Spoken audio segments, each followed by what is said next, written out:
Hello everyone, welcome to Exambees. My name is Kailash Tiwari. So दोस्तों, NABARD grade A के interview की preparation students की बहुत अच्छी चल रही है। काफी सारे मैसेजेस आते हैं, सर क्या पढ़े क्या नहीं पढ़े, इसको कैसे पढ़े उसको कैसे पढ़े।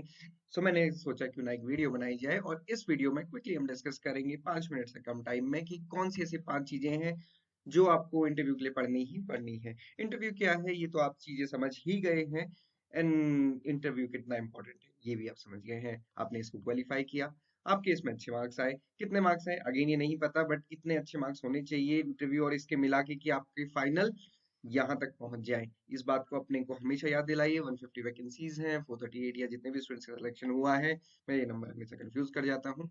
तो जितना भी ये 1:3 का रेशियो है, आपको ये समझना है कि आपकी फाइनल जगह यहाँ पे होनी चाहिए।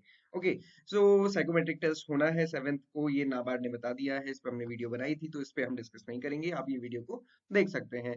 इंटरव्यू क्या चीज है थोड़ा सा समझिए। सबसे पहले तो ये आपकी पर्सनैलिटी का टेस्ट है, ये नॉलेज का टेस्ट नहीं है, तो इसको बहुत नॉलेज के चक्कर में मत रखिएगा। मतलब अगर क्वेश्चन का आंसर नहीं आता है तो उसको छोड़िए। बहुत अगर नहीं अच्छे से पता है तो भी उसको कॉन्फिडेंटली देने की जरूरत नहीं है। दूसरा है, ये सबसे इंपॉर्टेंट जो है ये है आर्ट, आर्ट ऑफ कम्युनिकेशन। आपका वर्बल कम्युनिकेशन कैसा, आपका नॉन वर्बल कम्युनिकेशन कैसा, आपकी नॉलेज को आप कैसे रिप्रेजेंट कर रहे हैं, है ना। ये सबसे इंपॉर्टेंट है, इसी पे फोकस करना है। और इसका सबसे बेस्ट तरीका जो है वो यही है। मैं अगर आपसे पूछूं कि why you want to join NABARD, tell me 3 major reason, है ना। तो आप क्या करिए, अभी अपने 3 रीजन को खुद से अपने मोबाइल में रिकॉर्ड कीजिए, फिर उसके बाद सुनिए। आपको खुद पता चल जाएगा कि आप कितना इफेक्टिव बात कर रहे हैं या सामने वाला कितना इन्फ्लुएंस से होगा। देन एक इम्पॉर्टेंट चीज होती है जो बहुत बार होती है, आप लोगों ने अपने इंटरव्यू में फील किया होगा, मैंने भी अपने इंटरव्यूज में फील किया, कि अगर आपका एक क्वेश्चन पूछा गया, वो गलत हो गया या कुछ गड़बड़ हो गई या 2-3 क्रॉस क्वेश्चन हो गए, तो आप ना वहीं पे अटक जाते हैं। पैनल ने दूसरा क्वेश्चन पूछ लिया, बट आपको उसका भी क्वेश्चन का आंसर याद नहीं आता क्योंकि आपकी चाबी पुराने वाले क्वेश्चन में अटकी। तो वो थोड़ा सा नहीं करना है। सो क्वेश्चन चेंज, पुराने वाले को भूलिए, आगे बढ़िए। तो ये थोड़ा सा तभी हो पाएगा जब आप थोड़ी सी प्रैक्टिस करेंगे। उसके लिए मॉक इंटरव्यूज आपको बहुत हेल्प करते हैं, और आई होप कि वो आप करेंगे ही करेंगे।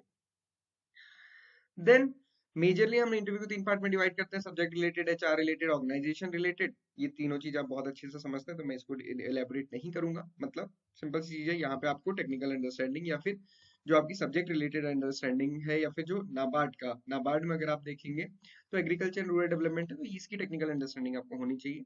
बायोडेटा से रिलेटेड आपने क्या किया, कैसे है, ये सारी चीजें। ऑर्गेनाइजेशन या फिर बैंकिंग रिलेटेड नॉलेज होनी चाहिए। उसके लिए क्या 5 चीजें हैं वो पढ़नी है, वो मैं बताऊंगा। सबसे पहले है नाबार्ड की एनुअल रिपोर्ट। ये बहुत इंपॉर्टेंट है, इसको हर एक स्टूडेंट को पूरी रिपोर्ट को डाउनलोड करना है नाबार्ड की वेबसाइट से और उसको पढ़ना है। हमने अपने गाइडेंस प्रोग्राम में इसका समरी दिया हुआ है, बट अगेन मैं तब भी आपसे कहता हूँ कि आप इसको पूरा डाउनलोड कीजिए, पूरी पढ़िए। कोई बहुत मोटी बुक भी नहीं है, आप देख ही रहे हैं यहाँ पे इतने सारे चैप्टर 59-60 पेजेस में ही कवर होते हैं, थोड़े से चैप्टर और भी आगे। हर एक चीज इंपॉर्टेंट है, हर एक लाइन इंपॉर्टेंट है, आपका एक बहुत अच्छा कंटेक्स्ट बनेगा, तभी आप बात कर पाएंगे। समरी से ये होता है कि आपको पता चल जाएगा कि ओवरऑल है क्या, बट जब इसको पढ़ेंगे तो आपको पता चल जाएगा डेटा में भी कैसी प्रोग्रेस है। ओके, सो ये सबको नाबार्ड एनुअल रिपोर्ट पढ़नी है। देन सेकंड चीज है यूनियन बजट और इकोनॉमिक सर्वे, स्पेसिफिकली एग्रीकल्चर के कंटेक्स्ट में। तो इस पे मैंने वीडियोस बनाई थी, कोर्स में मिल जाएंगी आपको, साथ ही साथ यूट्यूब पे मिल जाएंगी ये दोनों वीडियोस। यूनियन बजट में एग्रीकल्चर सेक्टर को क्या मिला था, और सिमिलरली इकोनॉमिक सर्वे मतलब पिछले साल में एग्रीकल्चर की कैसी परफॉर्मेंस थी। जब आप इसको करेंगे तो आपको पता चल जाएगा एग्रीकल्चर रूरल डेवलपमेंट में क्या चीजें चल रही हैं, कौन सी स्कीम वर्क कर रही है, क्या डेटा है, हमारी क्या प्रोग्रेस है। ओके, सिमिलरली नाबार्ड की वेबसाइट को आपको कवर करना है। नाबार्ड की वेबसाइट को बहुत अच्छे से कवर कीजिए, उसका कोई भी हम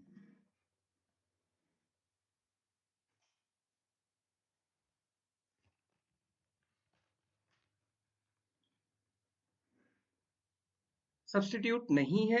नाबार्ड की वेबसाइट बहुत अच्छे से डिजाइन की गई है और बहुत सारी चीजें उसमें दी हैं। उसके जो फंक्शंस हैं, तीनों फंक्शंस को बहुत डिटेल में पढ़ना है। क्या डेवलपमेंटल फंक्शन है, क्या सुपरवाइजरी रोल है, क्या फाइनेंशियल फंक्शन है। ओके, सो ये चीजें पढ़नी है, स्कीम्स वहां से करनी है, तो नाबार्ड की वेबसाइट। और फिर है बैंकिंग की से रिलेटेड अंडरस्टैंडिंग और monetary policy. Banking related understanding, monetary policy कहाँ से आएगी, आरबीआई की वेबसाइट सफिशिएंट है, सब कुछ आपको मिल जाएगा।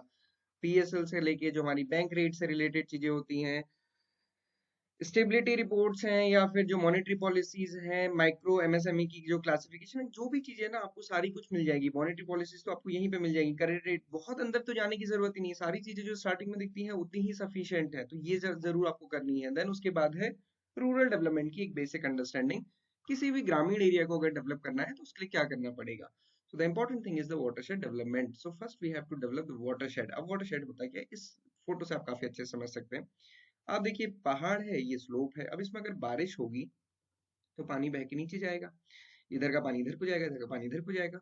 तो बेसिकली क्या है, हमारी एक अप्रोच है कि हम इस वाटर को कलेक्ट करें in situ as well as ex situ. In situ क्या होता है, पानी जहां पे गिर रहा है वहीं पे हम जमा कर रहे हैं। आप देख रहे हैं इसके लिए कंटूर्स बनाए हुए हैं, ये आपको रिजेस दिख रही है, तो यहीं पे परकुलेट हो और पानी नीचे सरफेस में चला जाए। उसके अलावा ये जो पानी बह के जाए तो उसको हम कॉमनली किसी पॉइंट पे कलेक्ट कर सके, तो इसको एक्सीटू बोलते हैं। जैसे डैम वगैरह, ये एक्सीटू कंजर्वेशन है। तो ये वाटरशेड का आइडिया है। वाटरशेड पे हमने डिफरेंट डिटेल वीडियो बनाई है, उसको आप देख सकते हैं। इसमें हमने आपको बहुत डिटेल में समझाया कि वाटरशेड होता क्या है।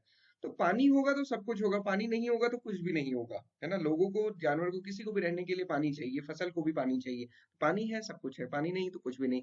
अन्ना हजारे जी का विलेज रालीगढ़ सिद्धि आज एक मॉडल विलेज है। क्यों? क्योंकि उन्होंने सबसे पहले वाटरशेड डेवलप किया।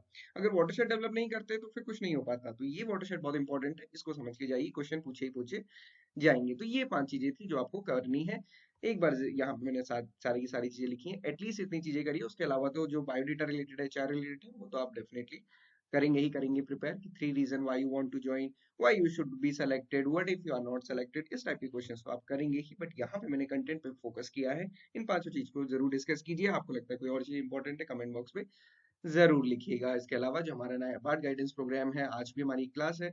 2 जनवरी से हमारे रेगुलर सेशन शुरू हो रहे हैं, जो 10 लाइव क्लासेस या सेशंस रहेंगे। इसके अलावा हमने कोर्स वीडियोस वहाँ पे सारी दी हुई है, डिटेल मॉक इंटरव्यू, 101 फैकल्टी। और अगर आपका सिलेक्शन नहीं होता है तो आपको उस केस में 100% रिफंड मिलेगा। हमारे पास एक्सपर्ट पैनल है, पैनलिस्ट हैं जो खुद इंटरव्यू के बोर्ड में रह चुके हैं। सो आपकी एक बहुत अच्छी प्रिपरेशन यहाँ पे होने वाली है। So this is all for today. Thank you everyone for watching this video and have a great day.